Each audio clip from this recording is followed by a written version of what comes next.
Hi! Masayang araw po ulit. Welcome to Dad&ally Cooks. Ngayon, tayo po ay magluluto ng isa sa pinaka-popular and most cooked dish ng mga Pilipino. This is our own version and cooked solely from the heart. Ito ang adobar or pork adobo. I just want to share our own version of pork adobo. Alam ko na marami na ang gumagawa nito, but to share this recipe of ours to you is a very big achievement for us. Let's cook. Here are the ingredients.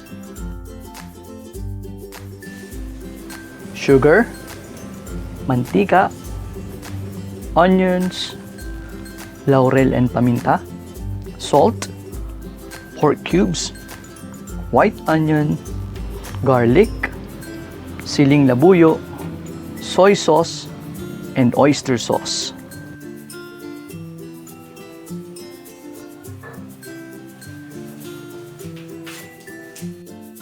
And of course, our coconut milk or gata and ang pork.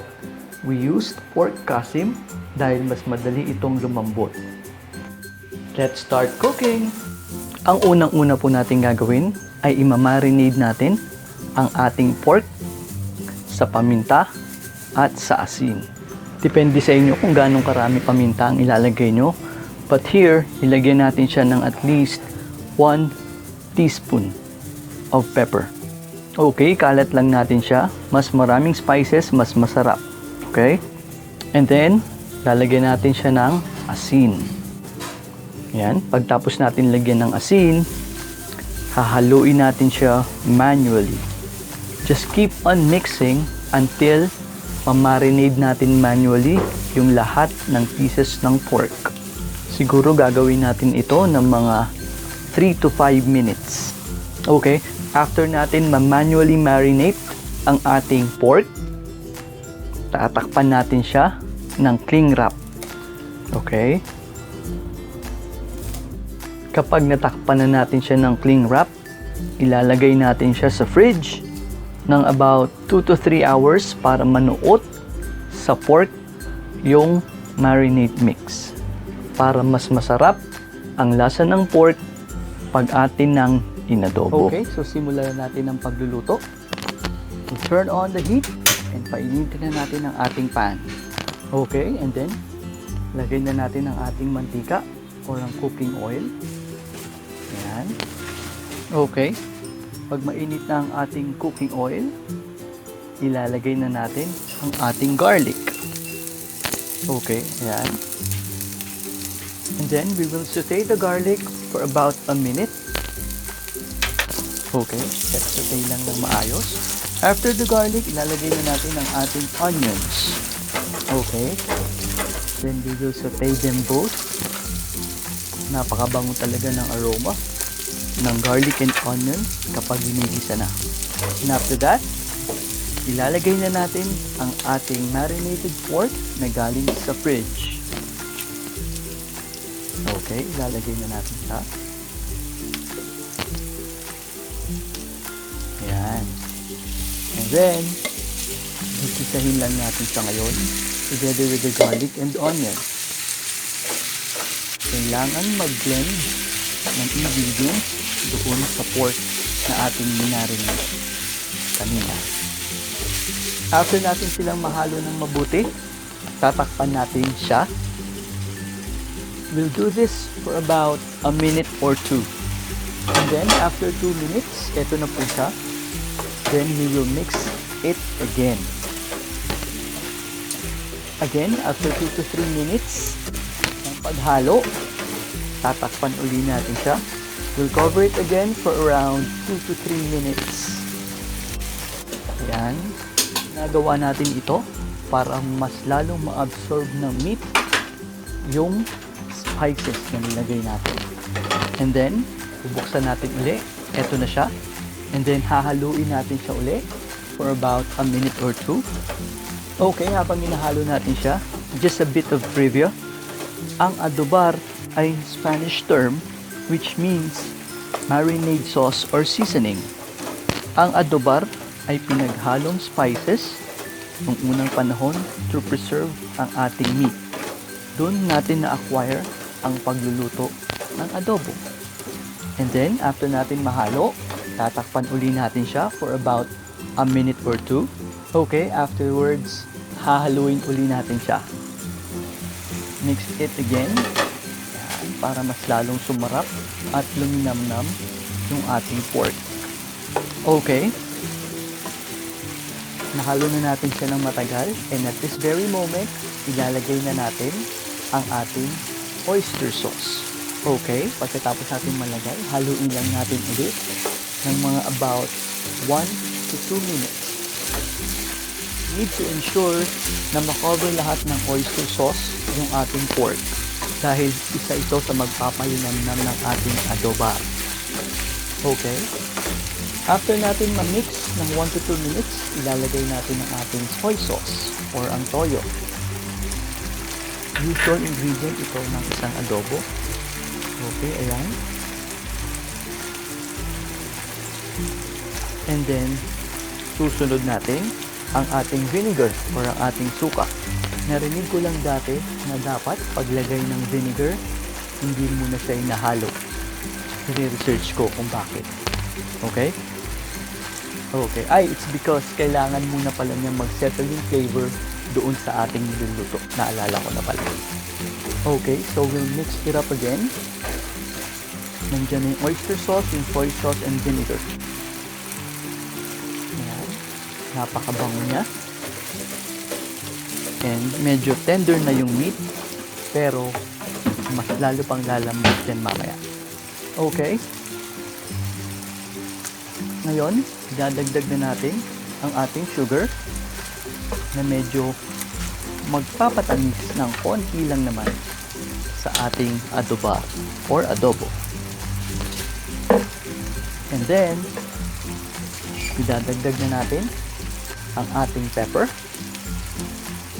Ang ginamit ko rito ay cracked pepper, pero depende pa rin sa inyo kung ano yung gusto nyong gamitin. And then, we'll add a bit of salt. Make sure lang na hindi umalat yung adobo ng gusto.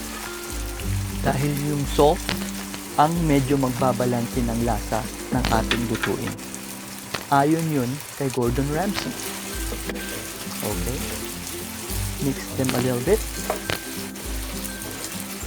And of course, lalagay na natin ang ating pork cubes.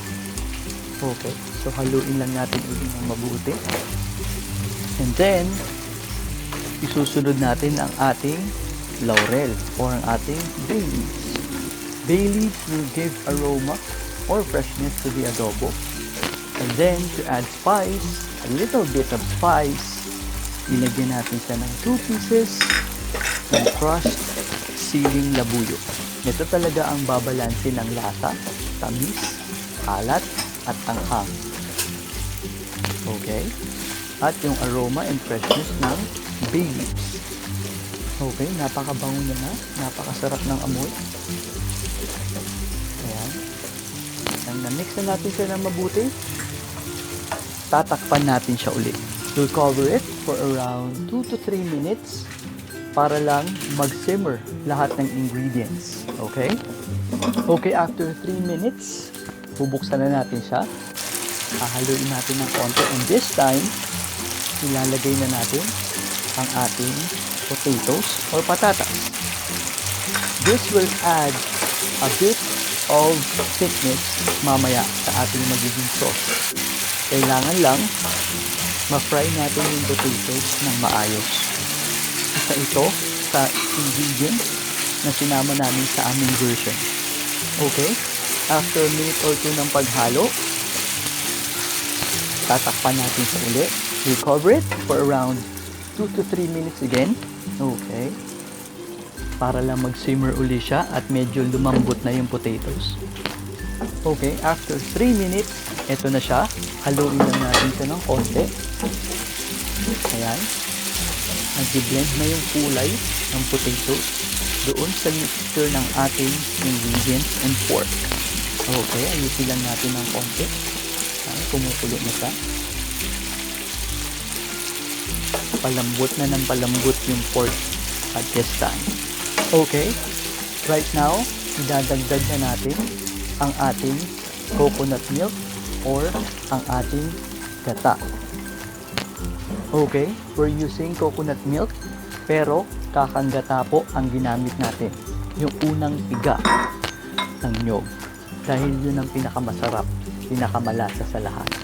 Okay, this will add a bit of moisture doon sa ating pork na ginagawa nating adobo. And isa siya sa magpapalinamnam dito sa ating lutuin. Ibabalance niya lahat yung lasa nito later. Okay, pakukuluan natin siya. And then, tatakpan natin siya ulit. And this time, we will go to our slow cook to perfection process. Which means we will lower down the heat habang nakatakip siya para mas lalong maging tender yung meat and mag-combine lahat yung ating ingredients. And we will do this for about 4 to 5 minutes. Okay, so after 5 minutes na nagsisimmer siya, titignan natin siya ngayon.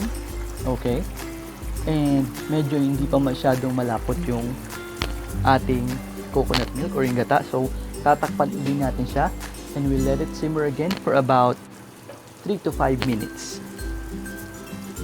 Okay, so after 5 minutes, eto na siya. Eto na po yung ating adobo. Malapit na siyang maluto. Okay. So, tinakpan natin siya uli. Slow cook to perfection na po tayo. Ayan. Kita naman natin na medyo nagbago na yung kulay niya. And then, medyo nag-thicken na yung kanyang sauce. Okay. Ayan. Bubuksan uli natin siya. And after this, okay, so after 30 minutes of cooking, syempre, titikman natin siya.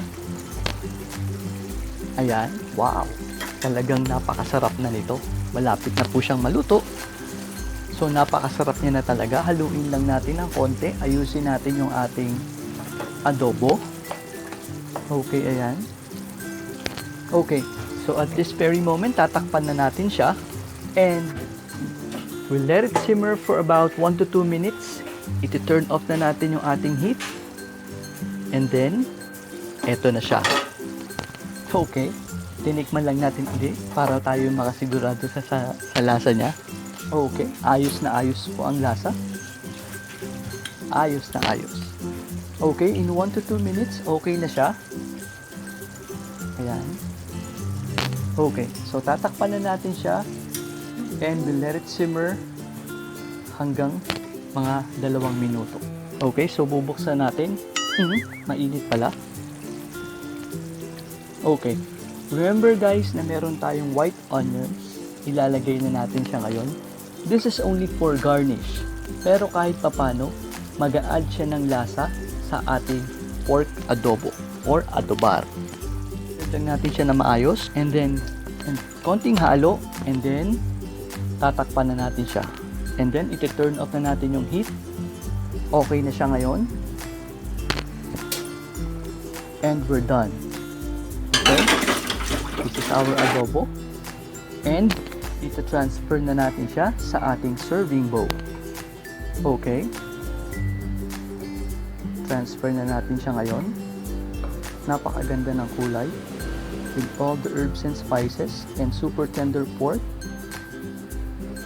It's a very yummy pork adobo. So here it is, our own version of adobar or pork adobo. One of Filipinos' most popular and best cooked dish na talaga namang may enjoy natin at ng ating buong pamilya. Serve it with mainit na kanin and talaga namang mabubusog tayo nito. Please like this video guys, and if you have comments or suggestions, kindly put it in the comment section down below. And if you want to watch more yummy videos from us, kindly hit the subscribe button and don't forget to click the notification bell para updated kayo sa aming upcoming yummy videos. Thank you very much for watching guys, and to all our subscribers, thank you very much. Have a good day.